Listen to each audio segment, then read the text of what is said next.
Hello दोस्तों, इस video में हम लोग आज डिस्कस करेंगे जो असिस्टेंट टीचर वैकेंसी निकली हुई है दिल्ली गवर्नमेंट की साइड से। इस वीडियो में डिस्कस करेंगे कि भाई हमारी एलिजिबिलिटी क्राइटेरिया क्या क्या है, कि कैसे कौन कौन लोग हैं जिस फॉर्म को फिल कर सकते हैं, एज लिमिट क्या होगी, फॉर्म फीस कितनी होगी और सिलेबस क्या होगा। ठीक है, एग्जाम पैटर्न कैसा होगा, हर एक चीज जो आपको पता होनी चाहिए फॉर्म भरने से पहले, वो सारी सारी हम लोग इस वीडियो में डिस्कस करेंगे। तो पहले स्टार्ट करते हैं कि भैया इसकी ओपनिंग डेट कब है, मतलब कि एप्लीकेशन फॉर्म निकले ओपन कब हुए हैं। तो आप देखेंगे स्क्रीनशॉट में 17/9 यानी कि 17 सितंबर से इस फॉर्म की स्टार्टिंग डेट हुई थी। और एंड डेट क्या है, इसकी एंड डेट है 16 अक्टूबर, मतलब 16 अक्टूबर लास्ट डेट होगी इस फॉर्म की। 16 अक्टूबर के बाद आप इस फॉर्म को नहीं फिल कर पाएंगे। ठीक है, तो इस चीज को जरूर नोट कर लीजिएगा कि 16 अक्टूबर क्या है, लास्ट डेट है। 11:59 टाइम भी लिखा हुआ उन्होंने, रात को 12 बजे से पहले पहले 16 अक्टूबर को आप इस फॉर्म को फिल कर सकते हैं।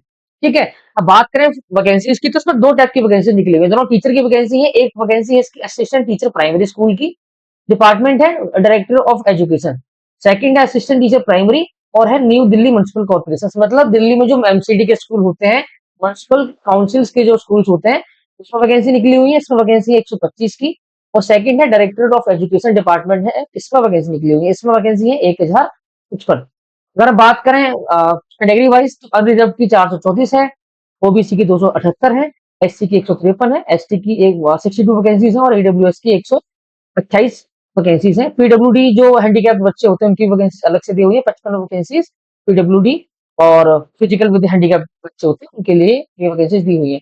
और जो new Delhi MC municipal corporation जो डिपार्टमेंट है एमसीडी का, उनमें जो वैकेंसीज निकली है उसमें आप देखेंगे तो अनरिजर्व की 68 है, ओबीसी की 28 है, एससी की 13 है, एसटी की 7 है और ईडब्ल्यूएस की 9 है। इसमें जो हैंडीकैप वाले हैं उनकी भी वैकेंसीज 6 वैकेंसीज अलग से दी हुई है। अगर मैं बात करूं तो डायरेक्टर ऑफ एजुकेशन है, जो एजुकेशन वाला डिपार्टमेंट है, उसमें भी वैकेंसीज काफी ज्यादा है, 1055 वैकेंसीज इसमें है।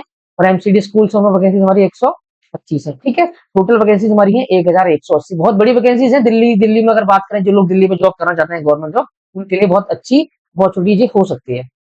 ठीक है, अब बात करते हैं एलिजिबिलिटी क्राइटेरिया की। भाई क्या एलिजिबिलिटी क्राइटेरिया है, जो हमारा डायरेक्टरेट ऑफ एजुकेशन वाला सेक्शन था, जो हमने पिछली स्लाइड में जो देखा, ये वाली स्लाइड, इसमें था एक director of education second new Delhi corporation का। इसमें जो जिसमें 1055 वैकेंसी थी डायरेक्टरेट ऑफ एजुकेशन में, इसमें देखिए इसमें क्या बोला है आपको, अनरिजर्व की 434 है, एससी की 153 है, ओबीसी की 27, ये आप देख लेना। इसमें बात करते हैं एसेंशियल क्वालिफिकेशंस क्या चाहिए। इसमें चाहिए आपको सीनियर सेकेंडरी स्कूल का 12वीं पास होने चाहिए विद एटलीस्ट 50% मार्क्स, मतलब 12वीं क्लास आपकी होनी चाहिए 50% मार्क्स के साथ, एंड 2 ईयर डिप्लोमा। 12वीं के बाद आपके पास 2 ईयर डिप्लोमा होना चाहिए, किसमें, एलिमेंट्री एजुकेशन में, जैसे हम बोलते हैं जेबीटी। यूपी में इसको डीएलएड बोलते हैं, अलग अलग स्टेट में अलग अलग नाम है, लेकिन सारे के सारे इसको एलिमेंट्री डिप्लोमा में ही काउंट होंगे। मतलब जिन बच्चों के पास एलिमेंट्री डिप्लोमा है वो ये वैकेंसीज फिल कर सकते हैं। सेकंड कंडीशन दी है आपके पास 12th क्लास में मार्क्स होने चाहिए, इससे कम मार्क्स है तो आप अप्लाई नहीं कर पाएंगे। बात आती है भाई आप लोग के पास बीएड है किसी बच्चे के पास और उसके पास ये डिप्लोमा नहीं है, तो क्या वो अप्लाई कर सकता है? इसका आंसर है नहीं। जिन बच्चों के पास बीएड है, जेबीटी या डीएलएड नहीं है, वो इस फॉर्म को अप्लाई नहीं कर सकते, वो एलिजिबल नहीं है। और करके लिखा हुआ उन्होंने, किसी के पास ये कंडीशन अगर ये नहीं है तो क्या करे वो, उसके पास होना चाहिए सेकंड में सीनियर सेकेंडरी स्कूल होना चाहिए which at least 45 marks and 2 year diploma in elementary education whatever name known है, मतलब अलग अलग जो भी नाम दिए हुए हैं उसके नाम से जो भी डिप्लोमा का नाम हो, जैसे कि जेबीटी या फिर डीएलएड, वो आपके पास होना चाहिए।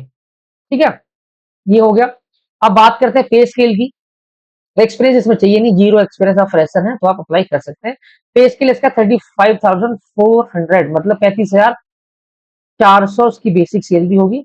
और ये आप देखेंगे ना अलाउंस वगैरह लगा के, तो 60 to 70 के आराम से आपकी सैलरी हो जाएगी। ठीक, अलाउंस वगैरह लगा के। अब बात करते हैं एज लिमिट की।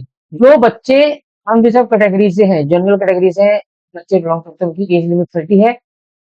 एज रिलैक्सेशन बिल्कुल मिलेगा सही बच्चों को। अगर आप एससी से हैं तो 5 साल का ये रिलैक्सेशन, एसटी है तो भी 5 साल का, ओबीसी है तो 3 साल का। ठीक है, मैक्सिमम एज इसकी है 30 ईयर। अब बात करते हैं सेकंड एमसीडी वाले स्कूल, जो कि हमने अभी बात करी इससे पहले वाली जो स्लाइड थी उसमें बात की हम लोगों ने। स्कूल्स जो डायरेक्टरेट ऑफ एजुकेशन के अंडर में आते हैं, वो अभी बात कर रहे हैं हम लोग किसकी, जो एमसीडी के स्कूल्स हैं। इसमें वैकेंसीज हमने पहले देख ली, क्या वैकेंसीज है। वैकेंसी इसमें देखो 12 पास होने चाहिए ऑफकोर्स विद 50% मार्क्स, 5% आपको रिलैक्सेशन मिलेगा अगर आप SC ST कैटेगरी से हैं। मतलब आपके पास अगर आप जनरल कैटेगरी से तो आपके 50% मार्क्स होने चाहिए, अगर आप जनरल कैटेगरी से नहीं है तो आपके पास मार्क्स होने चाहिए 45%। और डिप्लोमा जैसे जेबी डाइट BLED वगैरह जो भी है ये आपके पास बिल्कुल होना ही चाहिए। और इसमें कंडीशन और दी हुई है, आपके पास 10th क्लास में हिंदी सब्जेक्ट होना अनिवार्य है, मतलब मैंडेटरी है, आपके पास 10वीं क्लास में हिंदी होनी चाहिए। पे स्केल इसका भी सेम है जैसा आप लिखा हुआ था वहां पे ना, सेम पे स्केल रहेगा। एज लिमिट सेम है, 30 साल आपके पास मैक्सिमम एज लिमिट होगी जनरल कैटेगरी के लिए, SC ST के लिए 5 साल, OBC के लिए 3 साल, जैसा गवर्नमेंट ऑफ इंडिया के अंडर में जो रिलैक्सेशन आता है रिजर्व कैटेगरी के लिए वो सेम है। ठीक है, अब देखिए बात करते हैं एग्जामिनेशन की। हमने अभी तक क्या देखा है, हमने देख लिया अभी वैकेंसीज कितनी टाइप की है वो देख ली, सर क्वालिफिकेशंस क्या क्या है वो देख लिया हमने।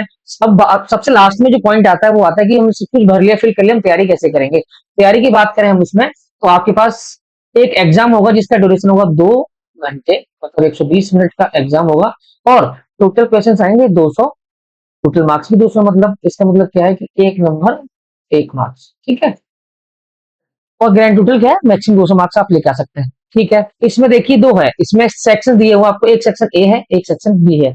सेक्शन ए है उसमें 3 4 5 तरह की चीजें पूछी गई है, आपको पूछी जाएगी जनरल इंटेलिजेंस एंड रीजनिंग, ठीक है, जनरल अवेयरेंस अवेयरनेस, फिर arithmetical and numerical ability, English language and Hindi language and comprehension. ये आएगा आपका जो दिया हुआ 1 2 3 4 5, ये सेक्शन ए में पूछा जाएगा। ठीक है, सेक्शन बी इसमें एक चीज देखिए, 100 क्वेश्चन आएंगे सेक्शन ए से, ठीक है, 20 मार्क्स ईच, मतलब 20 क्वेश्चन इससे, 20 इससे, 20 इससे, 20 इससे, 20 इससे, 20 20 20 20 20, है ना। तो एक पेपर आपका हो गया 100 नंबर का, तो 100 नंबर आपका आएगा ये सेक्शन बी से। इसमें आपका कंप्लीट जो टीचिंग मेथोडोलॉजी है, आपको जो बीएड और उसमें जो डिप्लोमा पढ़ते हैं टीचिंग मेथोडोलॉजी, वो सारी चीजें पूछेंगी। तो आपका पेपर टोटल होगा 200 नंबर का, 200 नंबर में भी दो पार्ट प्रोवाइडेड है, एक है पार्ट ए एक है पार्ट बी। पार्ट बी आपका टोटली उससे जो टीचिंग मेथोडोलॉजी है प्रिंसिपल्स है वो सारी चीजें होती हैं उनसे है। सेक्शन ए में general awareness intelligence mathematics English and Hindi, ये सारी चीजें पूछी जाएंगी। ठीक है, ये थी टोटल कंप्लीट इंफॉर्मेशन इसके रिगार्डिंग, आपकी जो टीचर की भर्ती निकली है दिल्ली में उसके लिए। ठीक है, कुछ भी कंफ्यूजन है डाउट है तो कमेंट सेक्शन में पूछ सकते हैं। वीडियो देखने थैंक यू, सब्सक्राइब कर देना, कमेंट कर देना।